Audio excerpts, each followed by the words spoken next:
Hello, Hello, comment tu te sens? bien. Je suis juste réunie en 2 secondes et je sens là une grande ouverture de cœur. Un truc, tu sais, pour moi, en fait, ça résume exactement tout ce qu'on... C'est OK pour toi que Oui, je pose vas-y, ça? j'ai l'habitude que tu rentres direct dans le sujet. Ça te ressemble. J'ai cette sensation d'être hyper en présence.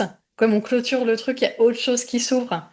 Et du coup, je peux venir dans ma posture telle que je suis quand j'accompagne, au-delà de la sphère de ton accompagnement. Et je sens qu'en même temps, il y a un truc qui est très dans la vulnérabilité. Toi, je sens qu'il y a un truc, j'ai envie de pleurer, ça me touche, je me sens émue. Et je trouve que ça résume bien ce qu'on disait, que on touche à quelque chose de plus grand que nous, et on le ramène ici, et ça se matérialise à travers le lien avec l'autre. Oui, Et le fait de toucher l'émotion de l'humain, tout en étant connecté à quelque chose de plus grand, bah, c'est exactement ça, quoi. j'aime bien parce que tu présentes une posture qui est double et simultanée. On est à la fois Mm. dans cette espèce de posture d'autorité, leadership, voilà, comme tu dis, telle que je suis quand j'accompagne, et c'est une forme d'ouverture, et à la fois, tu es en mode full vulnérabilité et dans le lien intime avec l'autre.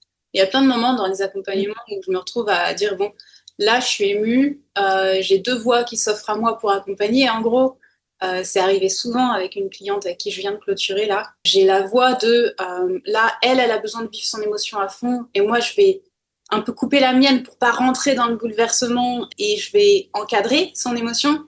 Soit il y a la voix de ok, je vais partir en partage d'expérience et je vais rentrer dans ma vulnérabilité aussi parce que elle a besoin d'être accompagnée à ce moment-là.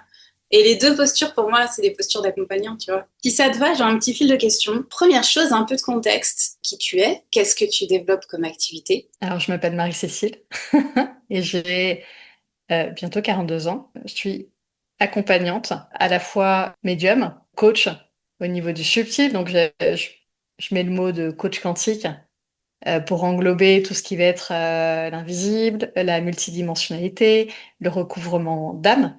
Donc, je dirais l'accompagnement de l'être. Et je suis également thérapeute humaniste. Dire, je suis formée pour comprendre le fonctionnement de l'humain, pour comprendre la façon dont la personne s'est construite, notamment à partir de l'enfance, pour quelque part faire des liens avec les fonctionnements qu'on a à l'âge adulte. J'associe les deux, l'accompagnement de l'humain et l'accompagnement de l'âme, là aussi, simultanément, avec cette posture à la fois d'experte dans la lecture de ce qui se joue au niveau humain, et en même temps une lecture plus macro de ce qui se joue au point de vue de l'essence de la personne. C'est-à-dire que quand je suis face à quelqu'un, c'est comme si je tenais un miroir et je permets à l'autre de se rencontrer, à la fois dans ses failles, dans sa vulnérabilité, et en même temps au niveau de ce qu'il est de plus grand, pas seulement à partir de quelque chose d'intellectuel, mais je l'accompagne à le faire vraiment à le faire ressentir de façon à ce que la personne puisse le vivre dans sa vie de tous les jours et transformer sa réalité. J'essaie d'être concise, mais tu me connais. Ouais, mais déjà, moi, pour moi, le point d'orgue de tout ça, c'est vraiment cette combinaison des contraires, justement. Tu viens Mm. associer, j'allais dire associer. Il y a un truc avec rassasier. Tu viens associer des choses paradoxales autant dans ta manière d'accompagner que dans la finalité.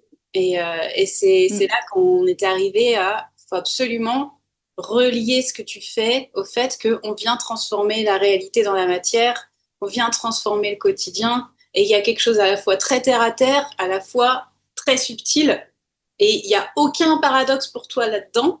Et pour autant, c'est compliqué à relier pour beaucoup de gens. Faire ce Mm, travail mm. tout là-haut et ce travail tout en bas, et en fait, de réaliser que c'est le même. Ouais, J'ai bien résumé. c'est exactement ça. Avant d'entrer en accompagnement avec moi, tu es dans quel contexte, dans quelle situation, et qu'est-ce qui fait que tu es en recherche de quelque chose? Moi, ça fait plusieurs années que j'accompagne. Je suis passée par toutes ces étiquettes. J'ai fait d'autres choses avant, on va dire plus terre à terre. Et puis, une fois que je suis rentrée dans tout ce cheminement spirituel, dev perso, je me suis vraiment reconnectée à ma médiumnité de façon consciente et que j'ai appris aussi à maîtriser. Oui, Et puis parenthèse, ensuite, je alors suis Marie-Sophie, rentrée. c'est quelqu'un qui va à fond quand elle rentre dans quelque chose, mais à 300%. Donc j'imagine bien que dès que tu as mis un orteil dans la machine, C'est ça. Donc j'accompagnais et en même temps, j'étais tout le temps en train de me former et tout le temps en train de voilà, comme cartographier, comme embrasser à chaque fois un nouvel univers. Et sauf qu'à chaque fois que je rentrais dans quelque chose, c'est un peu comme si j'effaçais tout ce que j'avais fait avant et je repartais sur quelque chose de nouveau. Donc j'ai accompagné en tant que médium, j'ai accompagné en tant qu'énergéticienne. Après, j'ai commencé à me former et à accompagner en tant que thérapeute, mais à le faire en premier à chaque fois pour moi. J'ai toujours été à la base à la recherche de ma propre transformation. Et naturellement, il y a quelque chose qui s'est inscrit dans une volonté de transmettre ça et d'accompagner l'autre là où moi j'aurais aimé pouvoir être accompagnée sur ces deux plans à la fois. Là où j'étais, où j'en étais quand je suis venue vers toi. Et ça faisait quelques années du coup que j'étais allée au contact de tous ces univers. Et à chaque fois, je me reconnaissais pas. Il y a toujours un moment où je sortais un petit peu de ce que j'avais créé en me disant, bah, finalement, c'est pas moi. Je commençais à prendre conscience, après la naissance de ma fille, il y a 6 mois, que j'avais besoin de poser un projet d'une autre façon pour que ça soit plus compatible avec aussi ma nouvelle vie, pour que ça soit quelque chose de digitalisé, pour que je sois plus visible. Je sentais l'élan là de monter plus en compétences au niveau marketing digital et de poser quelque chose de stable au niveau de mon identité. Et pourquoi moi? Justement, sortir de ce mouvement à chaque fois, j'efface l'ardoise et, Ouais, commencer à et je repars construire. de zéro. Commencer à construire Ouais, quelque c'est chose avec ça. des bases qui restent sur le long terme. Et pourquoi tu Mm. t'es tournée vers moi en particulier? Bah, de toute façon, dans tout ce que je fais, je suis toujours mue par quelque chose de très, très intuitif, toujours un élan intérieur. Donc toi, ça faisait 2 ou 3 ans que je te suivais. Tu sais, on avait eu un ou deux échanges comme ça, par-ci, par-là. Je sais que tu avais repéré que j'étais réflecteur et que du coup, j'étais un peu dans ton stock, ton scope, et tu étais dans le mien. Et je savais qu'à un moment, on allait se Je croiser voulais avoir d'une des façon ou d'une autre. réflecteurs, effectivement. Je voulais avoir des clients réflecteurs pour mieux comprendre comment ça marche, étudier le human design. J'ai été servie, j'en ai eu deux en même temps. Voilà. Donc j'ai entendu ton appel dans le subtil et c'est venu matcher avec là où j'en étais à ce moment-là. Et ce que j'ai senti au-delà de cet élan intérieur, il y a eu quelque chose qui s'est aligné. Je crois qu'à un moment, je suis tombée sur un post où tu as partagé un truc que tu avais, un partage d'expérience avec une cliente. Et donc là, j'ai mieux compris plus concrètement ce que tu faisais. Et en même temps, voilà, j'ai senti l'appel de te contacter et on a commencé à échanger directement. Et je me suis beaucoup reconnue dans ton fonctionnement. Enfin, j'ai compris qu'on parlait le même langage. T'allais me permettre de poser quelque chose sans que je me sente enfermée, justement. J'allais dire, c'est le langage de la nuance. Et je pense que c'est un des points communs de beaucoup de mes clients, c'est qu'on peut énoncer des choses qui sortent des cases, on peut remettre en question la stratégie qu'on a évoquée en me disant oui, mais il y a ce petit truc, alors on va réaligner là. Et moi, c'est ce travail-là que j'aime bien. C'est toujours être dans la nuance. C'est peut-être bon à un moment, c'est peut-être plus bon à un autre moment, c'est peut-être bon dans tel contexte, mais pas forcément dans un autre, et remettre chaque chose à sa place. Plutôt qu'une réponse binaire, effectivement, normée. Tu vas suivre telle stratégie avec tel bloc tout le temps et tu vas sur l'autoroute du hamster. On va dire ça comme ça. Mm, mm. Comment tu t'es sentie au début, dans les premières séances? Ben, je me sentais hyper à l'aise dès le départ. Je sentis qu'il y avait un vrai match à plein de niveaux, une complémentarité. Et j'ai senti ça un peu comme une autorisation. Ah, ok, là, je peux y aller à fond. T'as bien vu. Et là, c'est un endroit où je peux être complètement moi-même. Donc, j'ai direct lâché les chevaux et je me suis vraiment laissée aller dans cet élan dans lequel j'étais. Ouais, et là, je trouve ça intéressant de répondre moi-même à ma propre question aussi. Comment je me suis sentie dans les premières séances, parce que je trouve que cet accompagnement, il dit aussi beaucoup de qui tu es et de ce que tu as à offrir. Dans les premières séances, en fait, Marie-Cécile est arrivée effectivement en lâchant les chevaux. Et j'avais des fils de podcast, j'ai envie de dire ça comme ça. Après, très à l'écoute quand je donnais un retour, très attentive à ne pas me submerger. Donc ça, j'ai vachement apprécié qu'à chaque fois tu dises est-ce que c'est bon sous ce format-là? Est-ce qu'on a juste pour que tu puisses recevoir toutes les infos que je t'envoie? Ça, c'était vachement cool parce qu'on a pu ajuster. Mais effectivement, il y avait énormément d'informations qui arrivaient par vocaux, par écrit, un moment par mail. Et Et du coup, on a dû organiser ça. Moi, je voulais pas couper l'élan. J'ai vraiment senti qu'il y avait quelque chose d'hyper juste à cet endroit-là. Quand j'écoutais, c'était pertinent. Tu travaillais ta réflexion, tu me l'envoyais, donc j'avais tout ton fil de pensée. Et je me disais, si je me prive de ça, je vais peut-être passer à côté de quelque chose qui va me permettre de mieux accompagner, de mieux saisir le projet. Donc, je préférais organiser le flux plutôt que de le couper et de dire, ah non, j'ai pas le temps, je peux pas gérer ça, il y a d'autres clients, etc. Donc, pour moi, ça a été un peu à la fois décontenançant au début, parce que comment je gère ça, cette quantité d'informations, et en même temps, pareil que toi, en fait, il y a beaucoup de choses qui passent par l'intuition. Et moi, mon intuition, elle me disait, tu peux pas couper, c'est juste ici ce qui se passe. Et donc, c'était très intéressant parce que ça m'a reconnecté aussi à ce truc de sortir de mes propres schémas qui se sont un peu construits au fil du temps, à mesure que j'accompagne, et réinventer quelque chose qui est juste pour moi, qui est juste pour toi, et dans lequel on s'apporte mutuellement, quoi. Dès le début, on a évoqué le fait qu'on était vraiment dans une co-création. Ouais. Donc, je pense qu'on avait toutes les deux conscience que y a quelque chose qu'on allait s'apporter mutuellement. Et du coup, on était vraiment dans une sorte d'ouverture à ce qui se présentait. Mm. Il y avait ce besoin de structurer un peu. Ça, on a identifié dès le départ, on a Oui. fait l'appel avant même de rentrer dans l'accompagnement, que le match de nous deux, ça pouvait partir en discussion, en analyse et en concept. Et si on laisse faire, on perd le fil et on perd le cadre. Donc moi, mon premier objectif, c'était, on a une intention, on est là pour réaliser quelque chose, donc je dois me recentrer pour maintenir le cap de cet accompagnement. J'allais dire me retenir moi aussi, de rentrer dans le flow et puis juste de l'apprécier et de me laisser porter, quoi.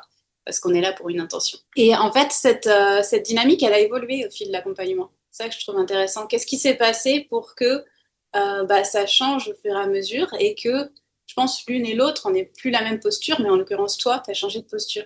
Ouais, complètement. Déjà, le fait de sentir que c'était, il y avait un endroit où je pouvais déposer tout ce flow, ça m'a donné comme une sorte d'autorisation. C'est comme je le voyais au début, je te disais, c'était un peu comme si là, tu servais le canal qu'on avait créé ensemble servait un peu comme d'entonnoir et je déversais toutes mes idées. Et puis, au fur et à mesure, ça a pu permettre d'avoir des repères. Plutôt que de partir du premier truc qui était là, en fait, on a un petit peu tout embrassé à chaque fois. Et puis, à un moment, ça s'est comme affiné. Et c'est là qu'on a pu commencer à poser des bases. Moi, souvent, ce que j'ai connu dans des formats que j'ai pu faire ou des accompagnements, même pour moi à différents niveaux, c'est souvent ce truc, tu te saisis de ce qui est là, de ce qui arrive un peu au premier plan. Tu creuses un petit peu, mais toujours à partir de là. Là, ça a été vraiment, en gros, il y a tout qui est déversé. Et puis, une fois qu'il y a pas un trop plein, mais toutes ces infos quelque part que je pense je gardais à l'intérieur, un petit C'est un moment, peu notre gros qu'on puisse chaos, quoi. déposer. Et ça, toutes les idées que j'avais, toutes les directions dans lesquelles je pars en permanence, tous les fils comme ça, ben, une fois qu'on a passé cette étape, ça a permis de voir ce qui restait, comme tirer un peu les fils de quelque chose de plus essentiel et de le relier à que moi je suis enfin, venue amener en tant qu'âme dans cette vie. Donc ça, moi j'ai trouvé ça génial qui est cette première étape. Moi, je me sens pas dans une gêne par rapport à toi qui est un petit peu ce conflit intérieur de j'ai plein de choses à déposer, mais soit je me freine, soit voilà, parce que ça m'est déjà arrivé de me laisser aller à cet élan et que derrière il y a une sorte de coupure parce que voilà, il y a une sorte de saturation. Et là, je pense que tu es la première personne avec qui on peut co-créer à partir de ça, qui a saisi que c'était aussi que mon identité, mon essence passait par ce champ informationnel que je capte en permanence.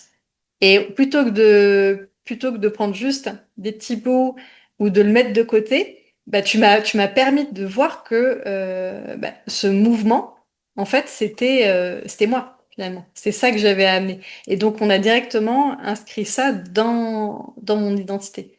Donc, ça m'a permis de sentir qu'il y avait une vraie cohérence entre qui j'étais, ce que j'avais amené, la façon dont j'accompagne et le branding qu'on était en train de construire. Ouais, ça me Donc, touche au en fil de l'eau, il y a quelque chose. Comment? Je dis, ça me touche ce que tu dis parce qu'on est au cœur de ce que je défends quand j'accompagne. C'est vraiment de ne pas dissocier le qui je suis, comment je fonctionne, quelles sont mes dynamiques naturelles. Donc, comme tu évoques très bien, une dynamique naturelle, pour moi, c'est ce pourquoi on est là. On est là pour fonctionner avec ce qui nous a été livré, on va dire, dans notre package, parce que c'est ça qu'on a amené, c'est ça qui va nous amener à diffuser quelque chose au monde.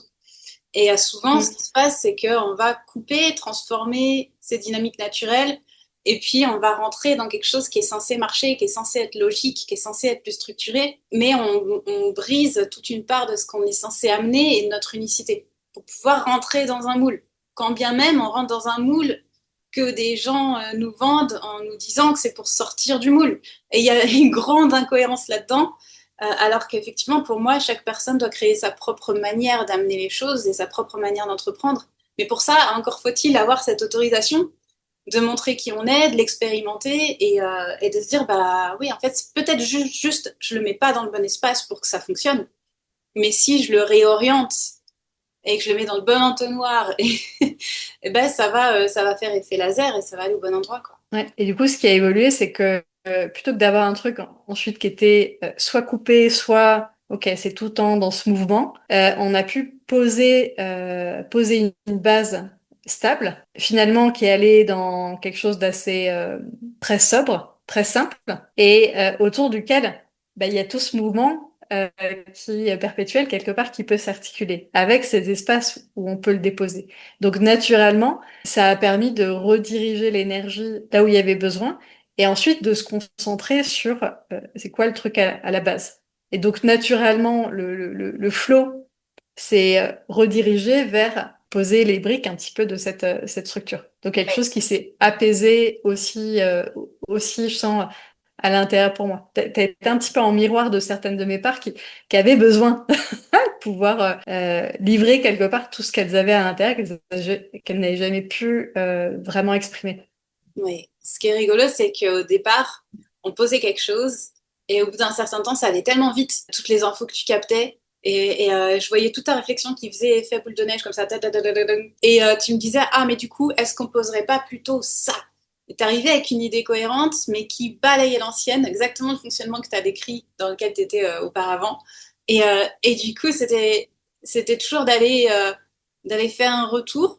C'est exactement le taf que tu fais, en fait, de te servir ton propre miroir sur, voilà, ce que tu es en train de faire, là, tu balayes quelque chose pour remplacer par autre chose. Peut-être que ce que tu viens de recevoir comme info, ça peut aller dans cet espace mouvant, justement autour de l'axe, plutôt que vouloir tout de suite refaire l'axe, refaire l'axe, refaire l'axe. Et là où moi, je fais un travail sur les fondations régulièrement, et je trouve que c'est super important de les revoir et de les redéfinir tout le temps, les fondations du business, bah, toi, c'était tous les 3 jours, quoi. Donc, tu vas à une telle rapidité que si t'as pas quelque chose de stable au milieu de tout ce mouvement, très compliqué de construire, effectivement. Mm, mm. Ou alors c'est dans quelque chose qui est pas qui est un peu copier-coller et Mm. où je m'éteins très rapidement quoi. Ouais, ouais, j'imagine. Mon approche, elle est souvent, pour moi, un peu compliquée à expliquer. Tu as dit toi-même, c'est avec des retours clients ou témoignages clients que tu as pu vraiment saisir ce que je faisais. Parce que je pense que c'est un peu comme toi. Il y a cette espèce de reliance de paradoxe où je travaille effectivement complètement en vue de la communication, le branding et toutes ces choses bien terre à terre, mais je vais aller chercher ça dans une base qui est beaucoup plus profonde au cœur de l'identité. Et ça vient toucher à l'énergie et ça vient toucher au spirituel, plus ou moins de façon formulée selon à quel point le client y est sensible, tu vois. Et du coup, la question que je voulais te poser, c'est le travail qu'on a fait, qui a une forme qui navigue un peu entre tous ces sujets, il a quelles conséquences concrètes sur ta manière de communiquer aujourd'hui? Alors avant j'étais vraiment en résistance.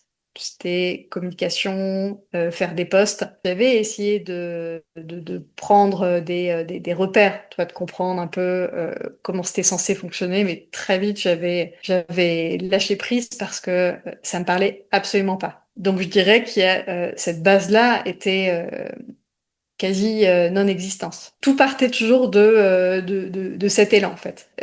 C'était toujours dans quelque chose de très spontané, mais de très mouvant.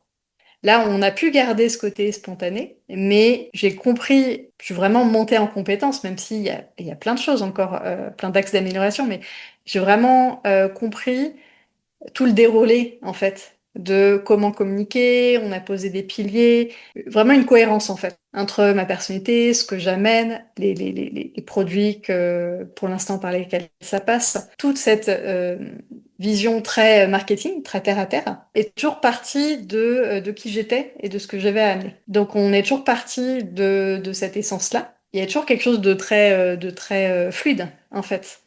Il y a rien qui m'a paru rébarbatif en fait. Et direct, dès qu'on allait voir quelque chose, pour moi, c'était facile de l'intégrer immédiatement. Ouais, tu as cette capacité d'appropriation aussi qui est assez immédiate, faut le dire.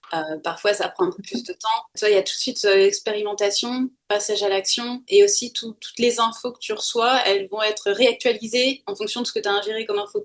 Du coup, tu as une espèce de cycle comme ça qui est Mm. hyper rapide, qui est assez impressionnant parce que je te disais un truc, je voyais le résultat dans l'heure.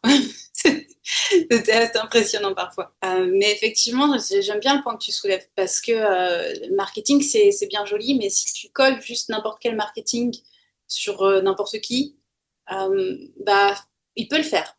C'est-à-dire, on peut tous faire un bon marketing efficace, technique, qui respecte point par point tout ce qui fonctionne mécaniquement. Et oui, ça fonctionne mécaniquement. Mais le faire avec un réel élan, une réelle envie, une réelle sensation d'être à sa place, avec l'impression de construire une vision qui ressemble à celle qu'on a à l'intérieur de nous. J'allais dire qu'on a en tête, mais c'est même pas ça, parce que ça se passe pas dans la tête. Ça, c'est autre chose. Et souvent, je trouve que ce qui manque aux entrepreneurs pour pouvoir poser des actions et avancer, et passer au-delà de leur peur aussi, parce qu'il y a ça, c'est d'avoir la connexion.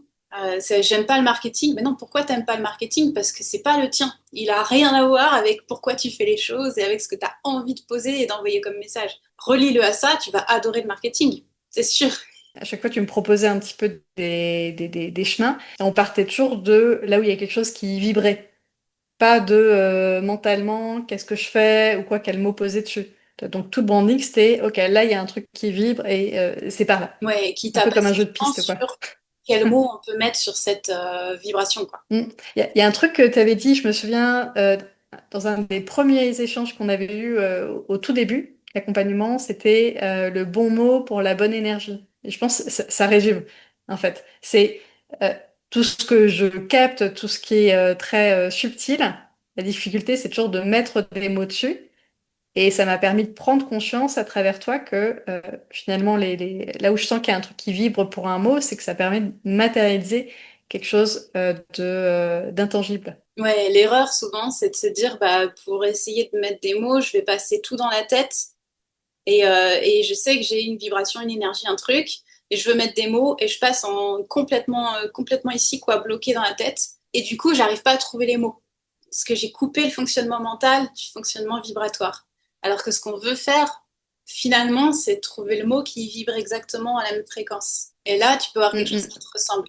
Évidemment, il y a une part de mental dans le fait d'arriver à se faire comprendre de manière à donner des repères et à sécuriser. Parce que le mental, il nous sert beaucoup à nous sécuriser quand même, donc c'est important pour les prospects. Mais si on a le bon mot, qui est avec la bonne vibration, c'est tout de suite beaucoup plus facile de se dire je vais l'enrober avec un contexte mental qui sécurise, mais je vais quand même envoyer exactement ce que je vibre. Et ça c'est un mm. truc sur lequel je passe beaucoup de temps dans mes accompagnements. Et moi, ce que ça a amené, c'est je peux. Oui, tu peux. Ce que ça a amené au niveau du changement de posture, c'est la compréhension et je pense on est beaucoup à fonctionner comme ça, ce passage je fais quelque chose et je communique pour m'exprimer. Donc je le fais avant tout pour moi sans vraiment me relier aux personnes à qui je veux l'envoyer. Et finalement, l'orienter vers un projet et une posture beaucoup plus professionnelle où ce que je transmets, c'est au service de mes clients. Ouais. Donc c'est à partir de moi, mais c'est pas que pour ma gueule, c'est au service de mon projet. C'est marrant parce que cette notion de haut service, maintenant, elle est complètement centrale dans tout ce que je transmets et j'aurais pas misé sur moi pour promouvoir ce genre de choses, tu vois. Parce que j'ai commencé moi aussi avec de la création de contenu où je déverse mon flow, je me mets en colère, je tape je tape des pieds sur la table, ça ne veut rien dire, je tape du poing sur la table, qui était très thérapeutique finalement. Puis ensuite, la création de contenu est venue donner une place à l'autre, cette conscience que en fait ce que j'exprime va avoir un impact, que cet impact peut permettre de construire des choses ensemble, que on peut faire avancer les gens comme ça, que ça va les permettre de devenir plus proches de moi pour pouvoir ensuite accéder aux accompagnements et tout.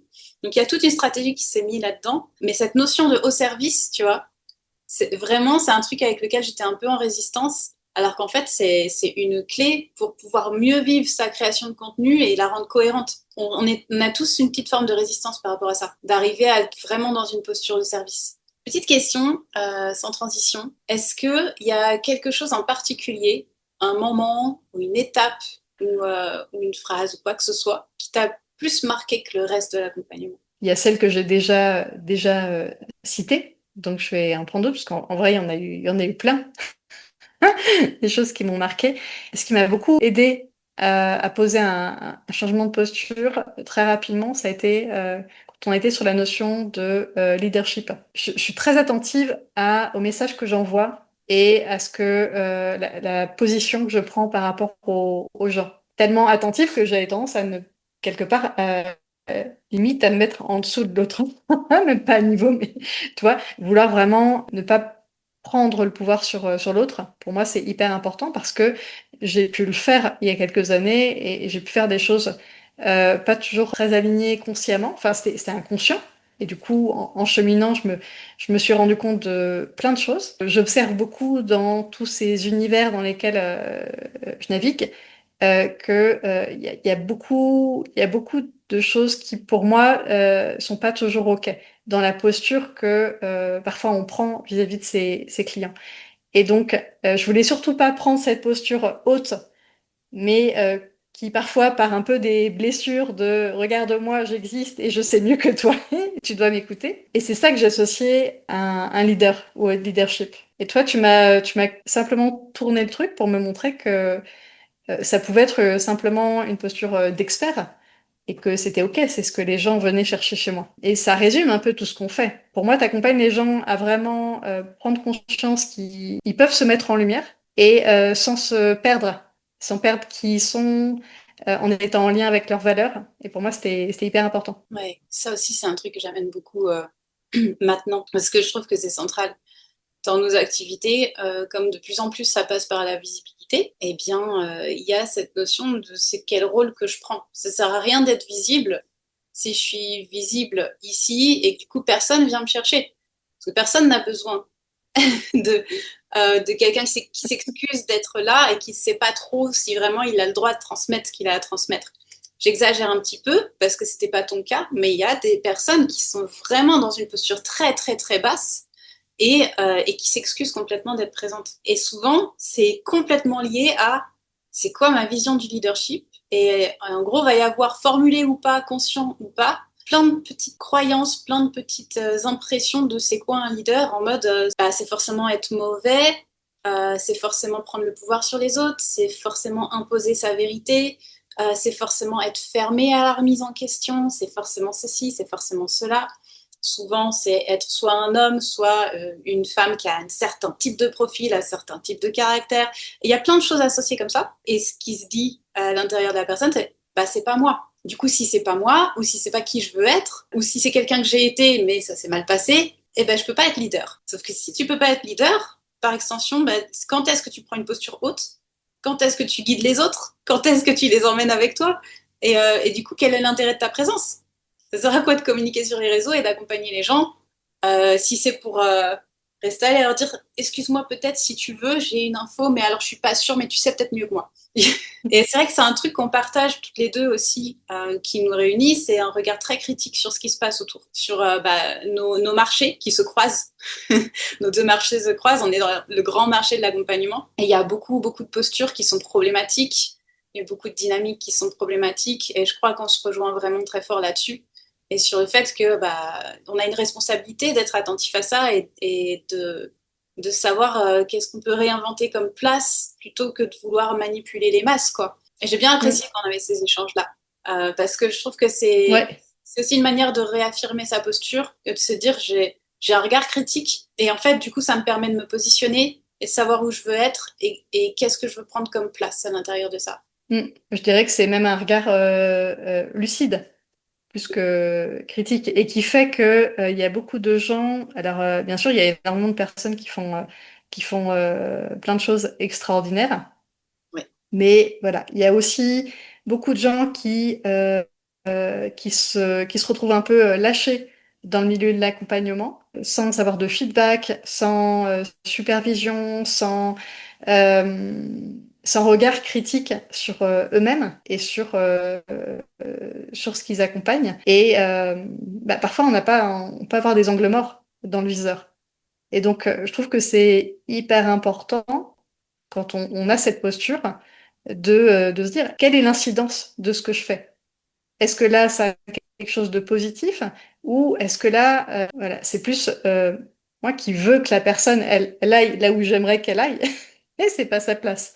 Tu vois. Et je trouve qu'il y a plein de biais comme ça qui peuvent se produire où d'une façon ou d'une autre, on prend le pouvoir sur l'autre sans s'en rendre compte. Pour moi, ce qu'on partage aussi, c'est vraiment le regard sur cette importance d'amener l'autre à être autonome dans qui il est. ouais, Et pour moi, bien accompagner, c'est amener l'autre à ne pas avoir besoin d'accompagnant. C'est-à-dire que s'il se fait accompagner, c'est à partir d'un réel choix. Tu vois, comme j'ai fait avec toi, il y a un élan, il y a un truc qui fait que là, il y a quelque chose, une co-création qui se fait sur une base très, très saine. ouais, je C'est suis pas là pas, pour je m'accroche à sauver, toi, quoi. j'ai besoin de toi, j'ai besoin que tu me guérisses, tu me donnes toutes les solutions. Ouais.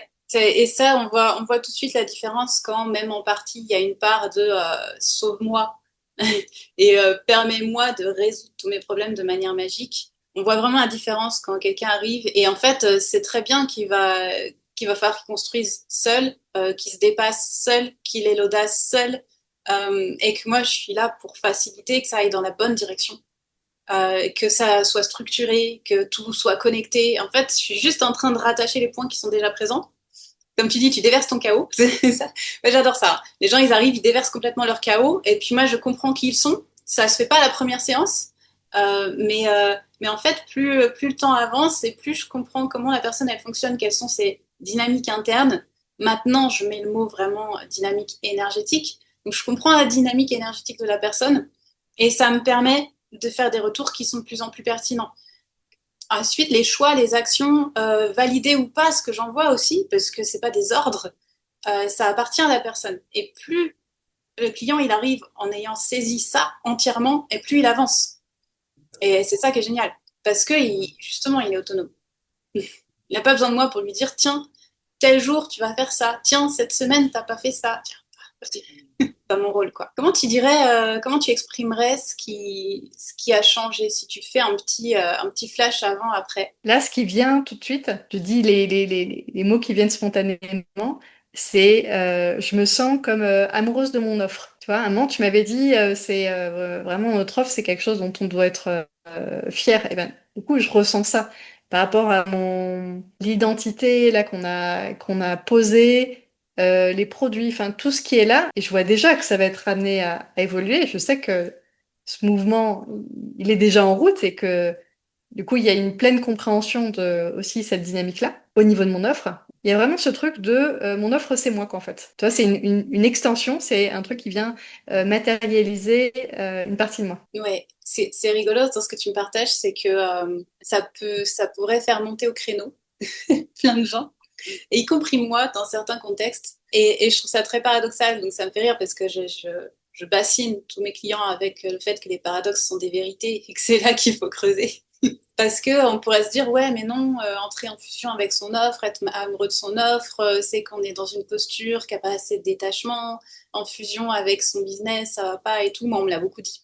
On me l'a énormément sorti ça. Ça m'a beaucoup fait douter à un moment donné. Est-ce que je suis dans la bonne posture? Est-ce que je vais pouvoir construire une entreprise en étant autant en fusion?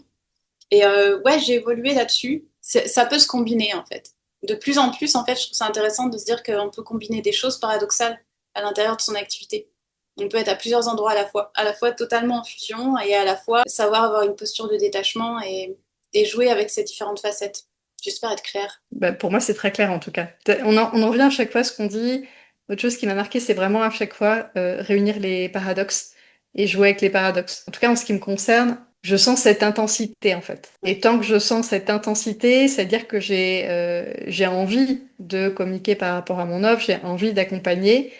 Et il y a ce feu intérieur qui est là. C'est ça que je retiens. Peut-être que demain, ça ira sur autre chose. Mais je vais plus vers ce qui me permet de nourrir ça.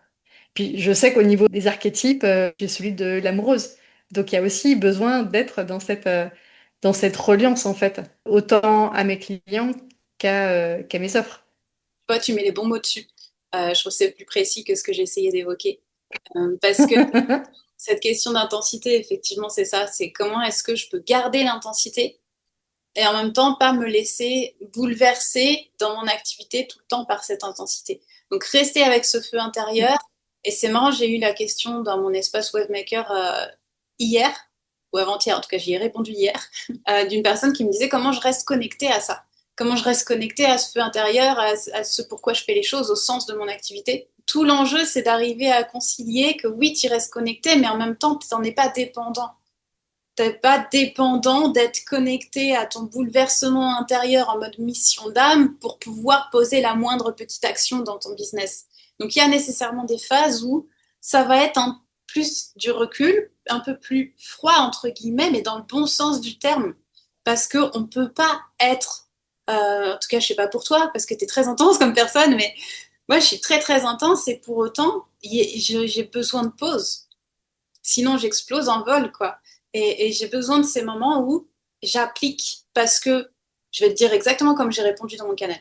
En fait, il y a les moments où j'ai un bloc de temps et je vais me connecter à la mission de l'entreprise pour faire des choix de direction et je suis dans ma pleine posture de chef d'entreprise parce que j'ai besoin d'être connecté à l'émotionnel et en mode mission noble et tout ce que vous voulez.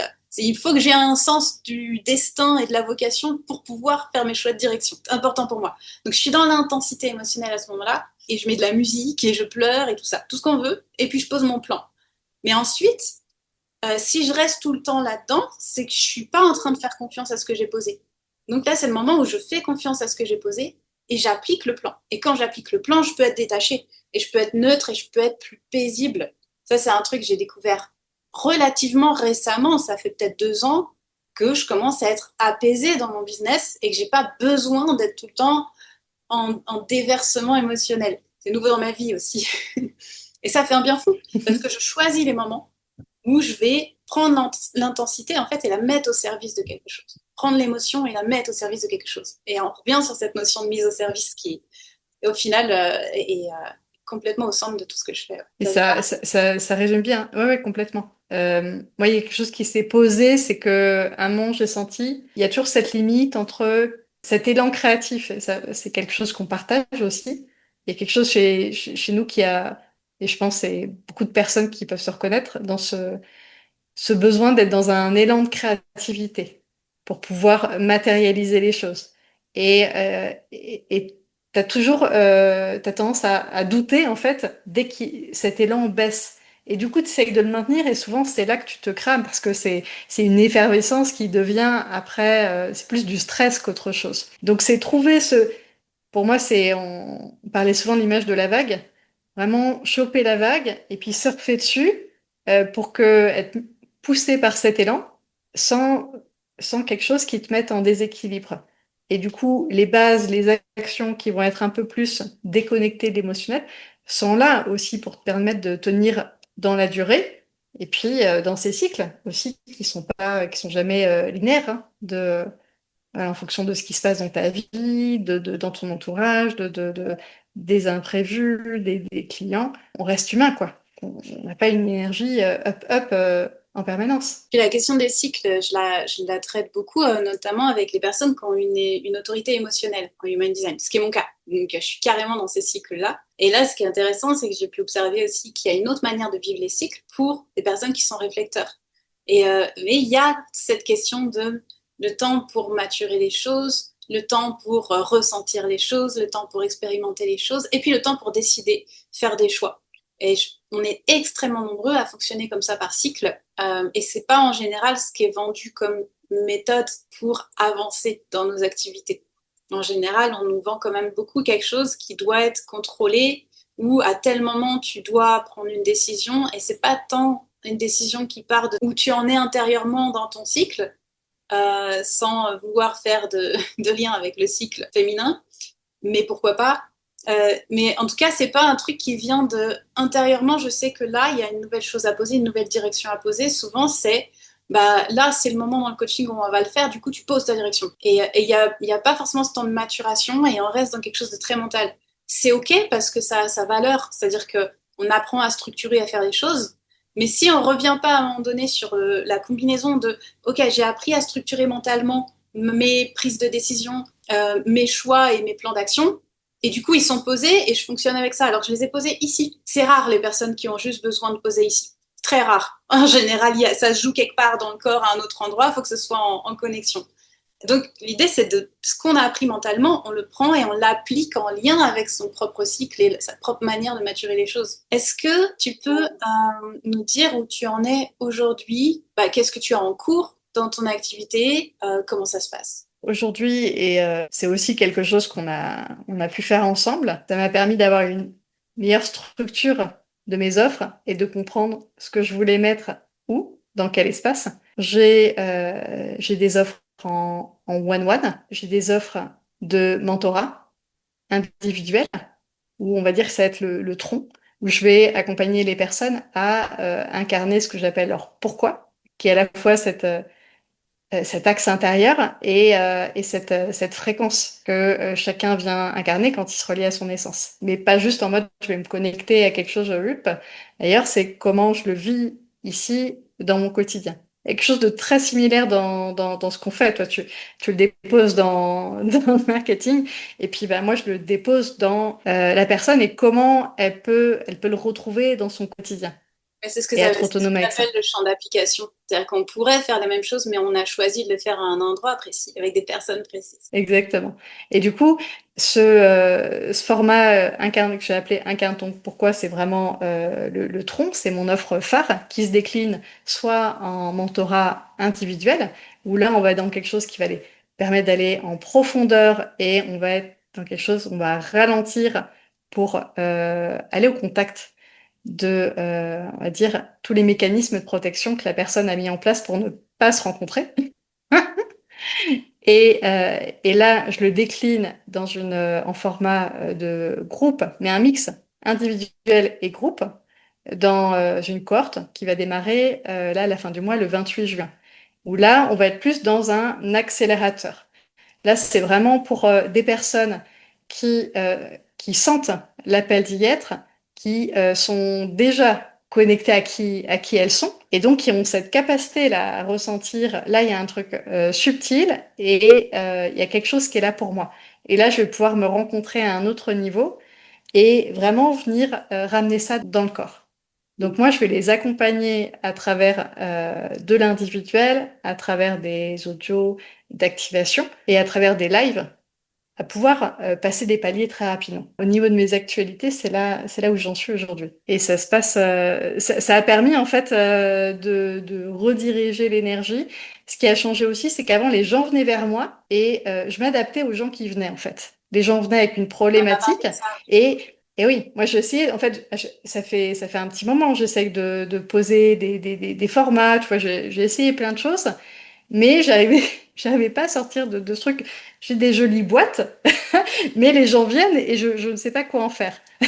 Et donc, je me retrouvais avec des personnes qui n'étaient pas forcément là où je voulais accompagner et dans quelque chose qui était un peu disparate. Donc, pas complètement clair pour eux, pas complètement clair pour moi. Donc, il y avait des évolutions, il y avait des transformations. Je restais un peu sur ma faim.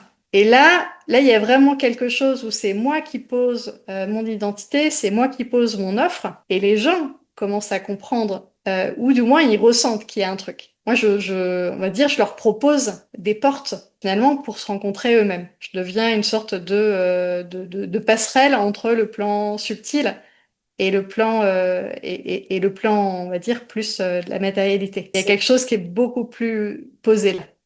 ce que tu aimais, en fait, a permis de préciser les personnes qui viennent vers toi et les raisons pour lesquelles elles viennent vers toi. Mm. L'enjeu d'émettre quelque chose pour créer une attraction.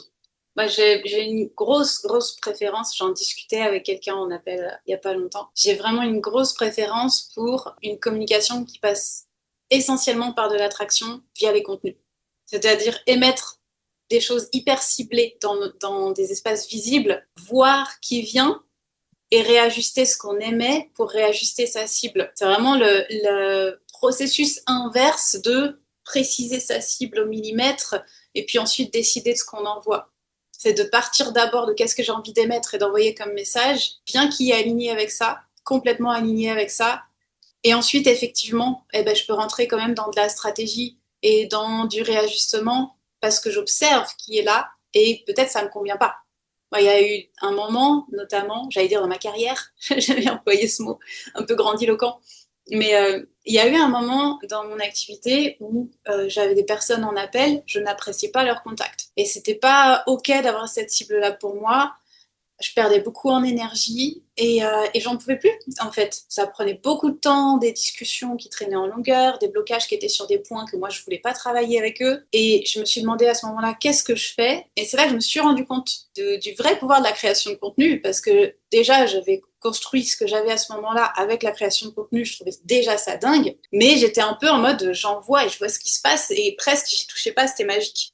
Il y avait un peu le côté magique pour moi au début, et c'est là, à ce moment-là, où j'ai commencé à mettre vraiment de la stratégie, où je me suis dit, qu'est-ce que je modifie dans mes contenus pour attirer les bonnes personnes.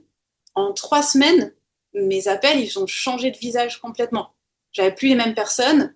Et la première personne que j'ai eue après avoir effectué ce changement, elle me disait, on commence quand? Je peux envoyer l'argent maintenant, je suis pressée, il faut que j'y aille tout de suite et tout. Et c'est moi qui la freinais en me disant, bah non, j'ai pas de place tout de suite, il faut attendre 2 semaines. Et donc vraiment, c'était direct le revirement. Et c'est pour ça, quand j'ai des clients qui sont sceptiques, tu sais, j'ai beaucoup de clients qui arrivent qui, oui, mais je fais des contenus, ça marche pas trop, donc je sais pas si c'est vraiment ça, si ça peut vraiment marcher.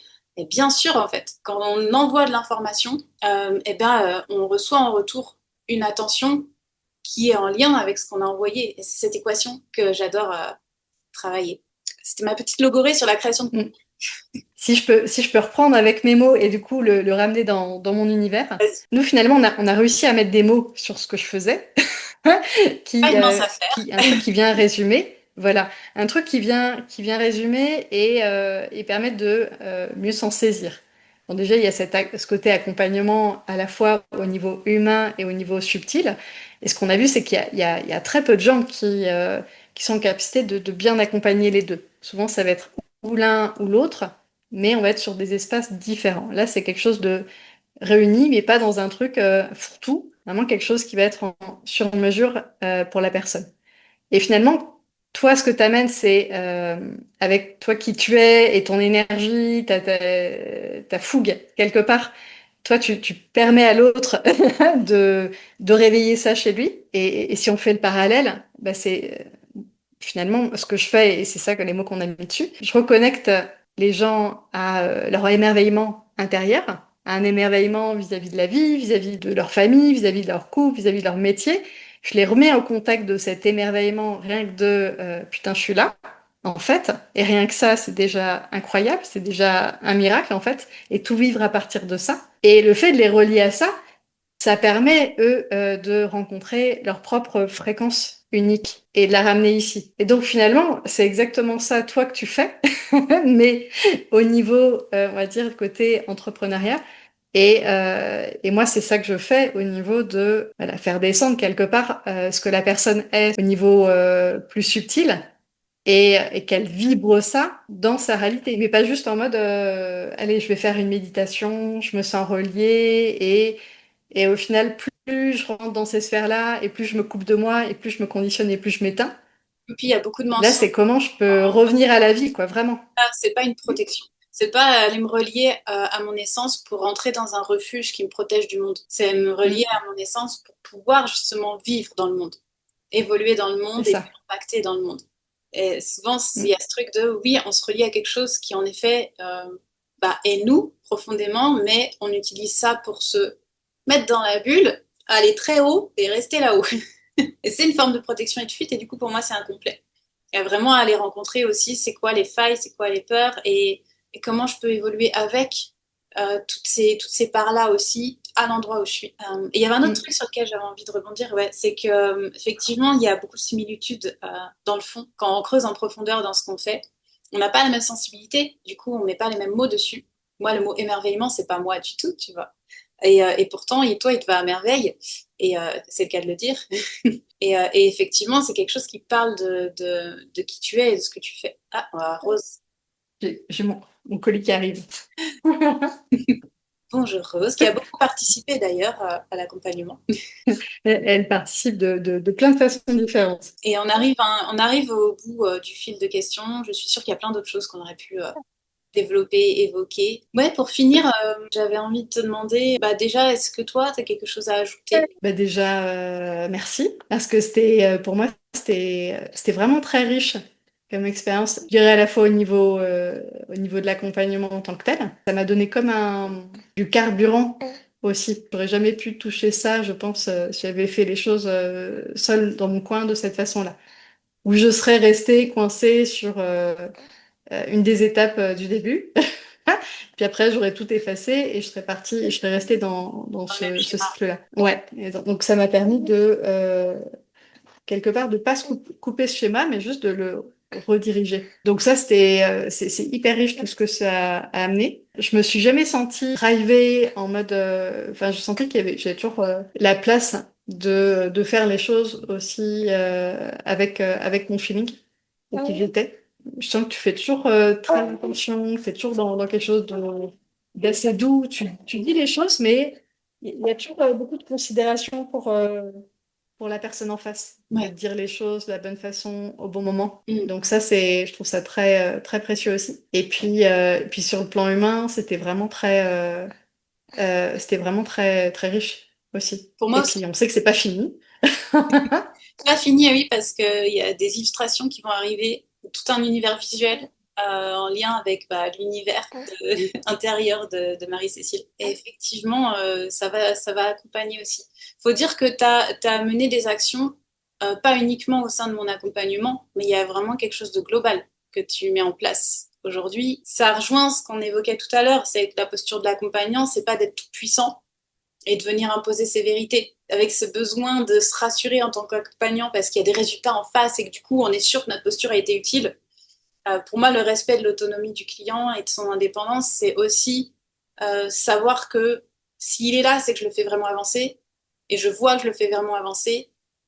Mais c'est pas moi qui vais tenir son activité, quoi. Il se débrouille pour ça. Quand on est dans quelque chose vraiment de sain, de fluide, on sait communiquer, on peut se réajuster. Ça dit beaucoup de choses aussi sur bah, les deux personnes qui sont en lien. Et comme tu dis, c'est un lien entre deux personnes et ça vient jouer aussi sur comment l'accompagnement il évolue. Moi, je sais que très souvent, j'ai des clients qui arrivent et je comprends tout de suite que ça va me faire travailler. Là, toi, tu es venu me rappeler à un truc qui était très spirituel, parce on pouvait pas t'accompagner en mettant ça de côté. C'est pas possible, quoi. Et il y a des moments où j'entrais dans la séance et il y a une certaine dynamique qui se mettait en place et j'étais dans un certain état. Et ça venait me reconnecter à, ok, je reçois des informations ici et je les ramène, un truc duquel je m'étais un petit peu coupée dans les semaines ou les mois qui précédaient. Et je vois un peu chaque client comme un message, en fait, pour me réorienter.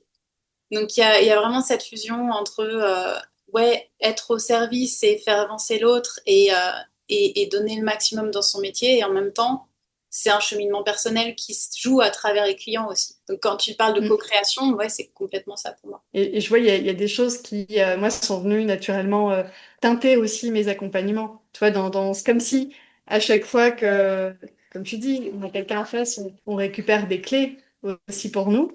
Et donc, je vois dans ce qui s'ouvre ensuite, moi, pour les personnes qui accompagnent, il y a des choses que je retrouve de ce que je comprends, la compréhension que j'ai de certains de mes fonctionnements chez les nouvelles personnes qui arrivent. Et du coup, je peux amener ces clés à mon tour. Ça ouvre des portes de conscience sur soi, sur les autres. Mm, mm. Où est-ce qu'on peut te retrouver si on a été touché? Profil Facebook, mon profil Instagram et j'ai aussi un canal Telegram et un site internet. Moi, ce que je te propose, c'est de te renvoyer tous ces liens, comme ça tu peux les mettre à dispo pour les personnes qui souhaiteraient me contacter directement. Oui, ce serait parfait. Merci. Merci à toi. Bon, on a presque tenu l'heure. Ouais, on est pas mal, hein, on est pas mal. Incroyable. Pas trop de pas trop de digression. Ouais, je suis fière de nous.